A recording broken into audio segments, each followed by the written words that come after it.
आदाब। कांग्रेस के इंतखाबी मंशूर पर सभी की निगाहें टिकी हुई हैं। लोकसभा चुनाव के लिए कांग्रेस आज अपना इंतखाबी मंशूर अब से कुछ ही देर में जारी करने वाली है। एआईसीसी दफ्तर में आज इजराई तकरीब भी मुनक्किद की गई है। मंशूर में कम अज कम आमदनी स्कीम और सेहत के हुकूक के साथ साथ किसान की कर्ज माफी के साथ लेकर दलितों और ओबीसी कम्युनिटी के लिए कई अहम वादे शामिल हो सकते हैं।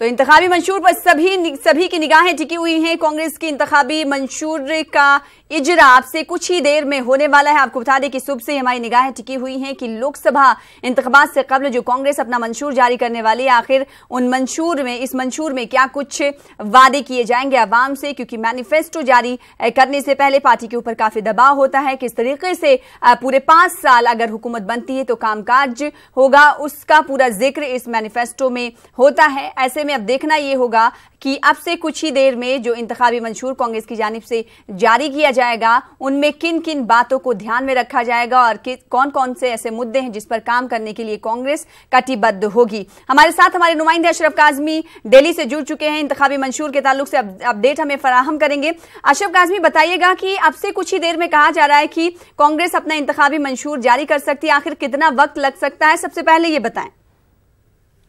देखिए सना, बस सभी लोग इंतज़ार ही कर रहे हैं।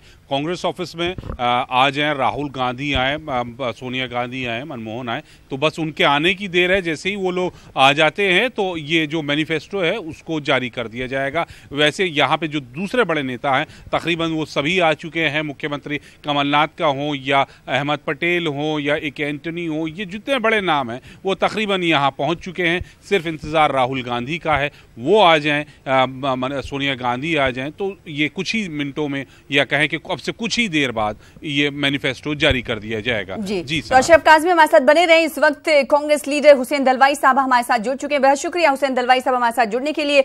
आखिर कांग्रेस के इंतखाबी मंशूर का सभी को इंतजार है, लेकिन इस बीच हमारे साथ आप जुड़ रहे हैं फोन लाइन पर। सबसे पहला सवाल सर आपसे ये कि कांग्रेस किन किन मुद्दों को इंतखाबी मंशूर में शामिल कर रही है, और अब से कुछ देर बाद मंशूर तो सामने आ जाएगा, लेकिन कांग्रेस के नुमाइंदे होने के नाते आप क्या कुछ कहेंगे कि कौन से ऐसे मुद्दे हैं जिन्हें शामिल किया जा सकता है या किया गया है? सबसे बड़ी बात ऐसी है कि 4-5 मुद्दे हैं जिसके ऊपर बहुत बड़े पैमाने पे लोगों की अपेक्षा है।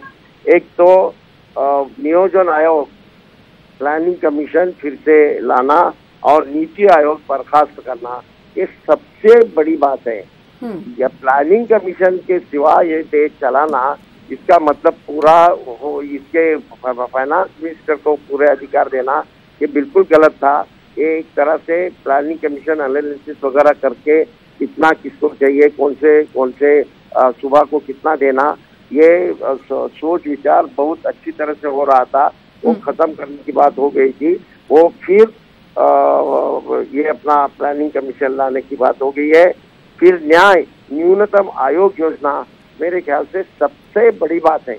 यहाँ की पॉवर्टी खत्म करने का जरिया इंदिरा जी से लेके अभी तक हो रहा है।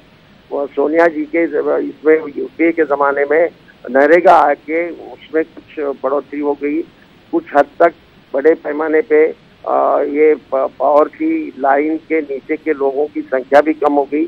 तो भी 20% लोग ऐसे हैं कि वो अभी भी पॉवर्टी लाइन या ठीक ढंग से जिंदगी बसर नहीं सकते इसी लाइन में है। तो उनके लिए न्यूनतम आय योजना जो लाई गई है, 6,000 रुपया महीना उनको मिलने चाहिए, इसके बारे में वो उसका स्वागत बहुत जोरदार यहाँ के लोगों ने जनता ने किया है। दूसरा, सरकारी नौकरी में ये तो सना मैडम आपके लिए 33% महिलाओं को आरक्षण, ये बहुत बड़ी बात है। हमारी महिलाएं हर जगह काम कर रही हैं, अभी सीख रही हैं, पढ़ रही हैं, आगे आ रही हैं, उनको मौका देना बहुत जरूरी है। और ये अगर होगा तो मेरे ख्याल से जैसा जिला परिषद, कारपोरेशन वगैरह में रिजर्वेशन दिया गया है, वैसा नौकरी में भी महिलाओं को 33% रिजर्वेशन की बात चली आई, वो बहुत बड़ी बात है।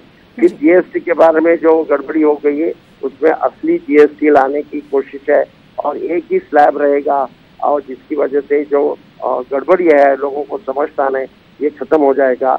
और मेरे ख्याल से सबसे, जिसके लिए मैं हमेशा लड़ता हूँ, 6% GDP का शिक्षा के ऊपर, तालीम के ऊपर खर्चा, इसका मुस्लिम समाज को सबसे ज्यादा फायदा होगा।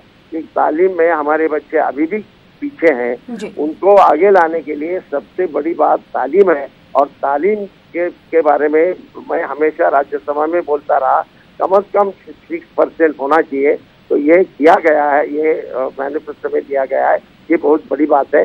मेरे ख्याल से पूरी जनता ये मैनिफेस्टो का ये करेगी, स्वागत करेगी, और एक तरह से इस देश में एक नया सूरज उभर आएगा। जी हुसैन दलवाई साहब, अगर इंतखाबी मंशूर की हम बात करें तो इंतखाबी मंशूर हर पार्टी का, किसी भी पार्टी का एक आईना होता है। 5 साल वो पार्टी क्या कुछ काम करेगी उसका लेखा जोखा पूरा पार्टी की जानिब से बताया जाता है। ऐसे में अगर इंतखाबी मंशूर को जब तरतीब दिया जाता है तो पार्टी के ऊपर कितना दबाव होता है और क्या कुछ मंथन होता है, उस ताल्लुक से जरा बताएं। दबाव बहुत होता है। मैं बोलूं, एक तो इंदिरा जी के जमाने से एक ऐसा हुआ जो ये क्या मैनिफेस्टो लोगों को दिखाई दिया जाता था, वो मैनिफेस्टो का अमल होता है कि नहीं देखने का काम सरकार करती थी। मनमोहन सिंह जी तो मैनिफेस्टो लेके ही कैबिनेट में बैठते थे, और क्या क्या हुआ क्या नहीं रहेगा उसकी वजह से आया, ये ध्यान में रखना चाहिए। सोनिया जी का एक दबाव हमेशा रहता था, जो बातें हमने बोले वो करना चाहिए।